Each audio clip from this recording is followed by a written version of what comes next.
Hi there and welcome to a Funky Loops tutorial. Today I'm going to show you how I crochet over my ends so that I don't have all the fringes at the side. As you can see from looking at this, down the side I just have, there's a row of sort of V's on the back. You can just see the stripes. I don't have all of those fringes to deal with, so I don't need to do a double border because I don't particularly like having to do them. Sometimes I do a double border, but a lot of the times I just do a plainer border, and this means I don't have to hide my ends, so I can just start my border coming in here from these extra little rows and do any kind of border that I want to do on that. So I'm going to show you how I do that, and it's really easy, and if you'll know how to do it anyway. If you ever change colour, you're doing a similar thing, so it's just to show what you do. So normally if I was going to be doing mosaic crochet and I was going to have my fringes, if I was going to have my ends, then I would do a slip knot and I would do a standing double crochet here. But when you do that, you end up having little lumps that come down the side here from your slip knot that then is not so easy to hide if you don't have the double border. So I don't start like that. I just have my thread, my yarn loose. So I go into, and I just hope that you can see this is quite a dark colour. I basically go into the last V that I did, so just that little stitch here, so where all these little V's, I go into that one and I pull my yarn through and leave a tail here. I then pull my yarn this way. I then would wrap my yarn through and pull that through, so that it creates a stitch. It's not quite anchored because I have still got this loose yarn here. So then I begin to stitch my pattern. My first stitch here is going to be a back loop one. So when I go into my back loop and I pull my thread through, I'm making sure that this loose thread yarn is in between here so that it's going to get wrapped inside that. And then my next one is a forward stitch, so that one isn't going to catch hold of the yarn just now. If I was doing a whole row where I had the beginning of my row was a lot of forward stitches, then I would actually do that. I'll just pretend here. I would bring my yarn, loose yarn, forward like that, and I would do my front loop stitch, catch that in like that, do another one of them, yarn forward, oops, catch that in, so that this bit would be getting caught in these front stitches. But if I'm only doing like this one here where there was only that one that was really meant to be a forward stitch, I can just skip that one and go catch the rest of it on the next stitch. So again, my back loop crochet, make sure that I'm grabbing my yarn behind that one, same again, and I just do that. As I said, if you're used to having change, when you change colours and things, that's probably the technique that you would use, so that all the way along to the end of that loose yarn. As I said, I'm not bothering when I'm doing my forward stitches because it's just the one stitch all the way along till I've caught most of that in. If I turn it to the back, I'm just going to give it a pull there just to make sure that it's runs tight. And I would then do a few more stitches and then I would just trim that off and continue on to the end of the row. And as you can see a there's a few other bits that haven't been trimmed off, but you can just do that at the end of every row and that just secures the ends in there. No need for your fringes. Now when you get to the end of the row, so I'll jump to the end of the row, we're kind of doing the same thing here. So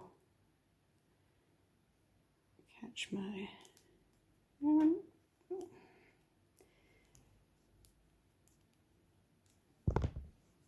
Okay, so I'm going to be doing the same thing. When I had finished my last row, I left my tail the way that you would normally do it, but now I'm going to crochet over that. So when you get to near the end of the row, whatever number of stitches you feel comfortable with, I'm just going to pull that tail behind my stitches like this, and then just like I was earlier on, I'm going to just catch that yarn into my stitches. So when I do my back loop, put my back loop in, make sure then that I'm going to catch that loose yarn and pull it in. Now one thing that you can do is, if you find that this is quite a long tail, but if it was quite short, you can pull it in just to make sure that you catch it. If I do that, if I was thinking it was a bit short to catch, then I can do that and then just pull it back out once it's been caught in a few stitches, and just pull it back out so that it's straight. And I would just keep going over that. Again, I'm not going to bother with this pattern. You've only got ever one forward at a time. See, just continuing to catch that in. And the same thing, if I was ending on a lot of ones coming forward, I would do the same technique as I did at the beginning, or you can save it up and do it on the next row. And sometimes if I am, depending on the colours that you're using, sometimes you can see it when you're carrying it over. So for example, with this one here, this is a dark purple. When I was coming over with the white, you perhaps might find that you're seeing some of it. So what you can do is leave it 2 rows and then catch the 2 threads for those rows in if you like. When I get to the end of my row, again I've got all my V's down here, so I just go into the last V in the middle of that, pull it through, do my crochet scissors,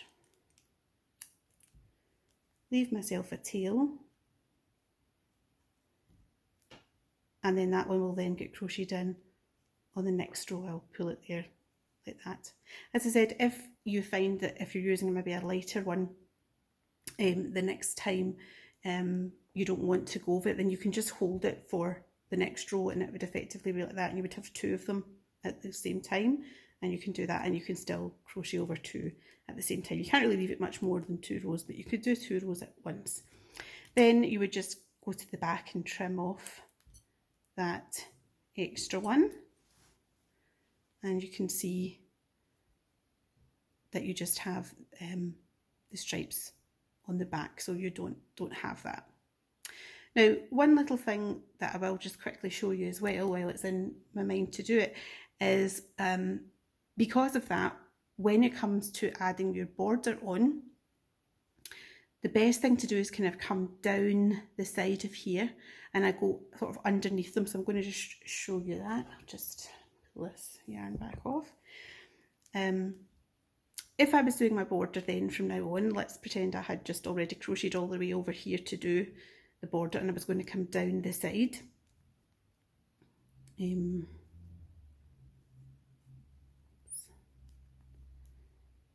put this in quickly. What I usually find the best way to do for this is that you go sort of underneath it. So for example, you can see we've got the alternate rows. So the first row is in the cream. So I would actually kind of go underneath it like that, rather than normally, obviously when we're crocheting, we're kind of going in from the top. You're going to sort of go underneath the white, yarn through, pull it through, double crochet. Next one, go underneath the purple, pull through, double crochet, and that's how I would do the border, just going all the way down here at these edge stitches. I'm just sort of going between, so it's sort of between the standing sort of V at the end and the last stitch. I just pull that up and go down the alternate colours.